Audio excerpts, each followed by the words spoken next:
Shalom sobat. Sobat, sekarang kita belajar dari Injil Matius pasal kedua.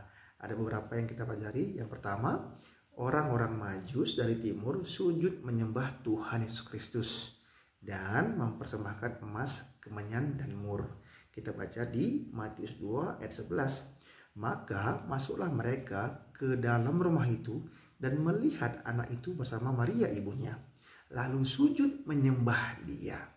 Mereka pun membuka tempat harta bendanya dan mempersembahkan persembahan kepadanya, yaitu emas, kemenyan, dan mur. Jadi jelas buat dia bahwa orang Majus dari timur datang jauh-jauh untuk sujud dan menyembah Tuhan Yesus Kristus dan memberikan persembahan kepada Tuhan Yesus Kristus berupa emas, kemenyan, dan mur. Yang kedua, kita belajar tentang Herodes yang berbohong kepada orang Majus dari timur dan ingin membunuh Tuhan Yesus Kristus. Dan kemudian akhirnya Herodes membunuh semua anak di Bethlehem dan sekitarnya. Kita baca Matius 2 ayat 8. Kemudian ia menyuruh mereka ke Bethlehem, katanya, pergi dan selidikilah dengan seksama hal-hal mengenai anak itu, dan segera sesudah kamu menemukan dia, kabarkanlah kepadaku supaya aku pun datang menyembah dia. Jadi awalnya Raja Herodes ingin menyembah Tuhan Yesus Kristus. Itu ucapan pertama yang disampaikan kepada orang Majus dari timur. Tetapi nyatanya kita baca di Matius 2:13, setelah orang-orang Majus itu berangkat, nampaklah malaikat Tuhan kepada Yusuf dalam mimpi dan berkata, bangunlah, ambillah anak itu serta ibunya, larilah ke Mesir dan tinggallah di sana sampai aku berfirman kepadamu, karena Herodes akan mencari anak itu untuk membunuh dia. Jadi jelas ya bahwa Herodes itu berbohong kepada orang Majus dari timur. Awalnya dia berkata ingin menyembah Tuhan Yesus, tetapi tidak ya sobat, dia malah ingin membunuh Tuhan Yesus Kristus. Oleh sebab itu kita baca lagi ya Matius 2 ayat 16 dan 17 dan juga 18. Ketika Herodes tahu bahwa ia telah diperdayakan oleh orang-orang Majus itu, ia sangat marah. Lalu ia menyuruh membunuh semua anak di Bethlehem dan sekitarnya, yaitu anak-anak yang berumur 2 tahun ke bawah, sesuai dengan waktu yang dapat diketahuinya dari orang-orang Majus itu. Dengan demikian, genaplah firman yang disampaikan oleh Nabi Yeremia, terdengarlah suara di Rama, tangis dan ratap yang amat sedih.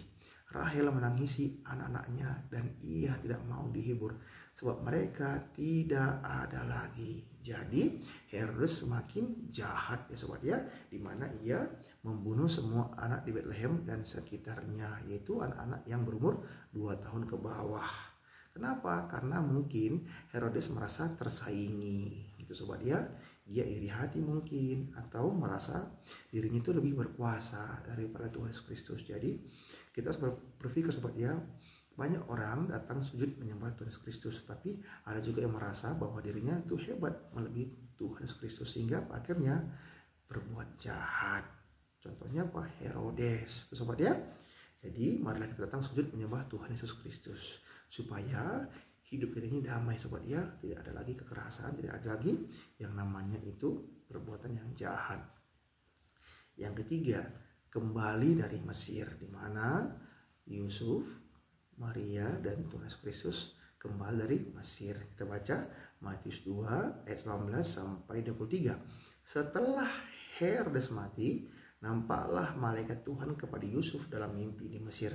Katanya, bangunlah, ambillah anak itu serta ibunya dan berangkatlah ke tanah Israel, karena mereka yang hendak membunuh anak itu sudah mati. Lalu Yusuf pun bangunlah, diambilnya anak itu serta ibunya dan pergi ke tanah Israel. Tetapi setelah didengarnya bahwa Arkelaus menjadi raja di Yudea menggantikan Herodes ayahnya, ia takut ke sana. Karena dinasihati dalam mimpi, pergilah Yusuf ke daerah Galilea.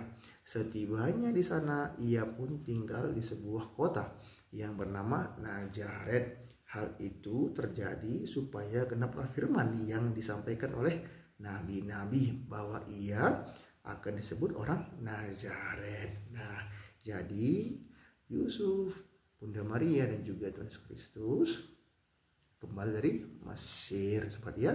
Jadi itulah ceritanya, dan hal ini juga terjadi supaya genaplah firman yang disampaikan oleh nabi-nabi. Dan berarti apa? Kondisi ini pun telah dinubuatkan oleh para nabi ya sobat ya.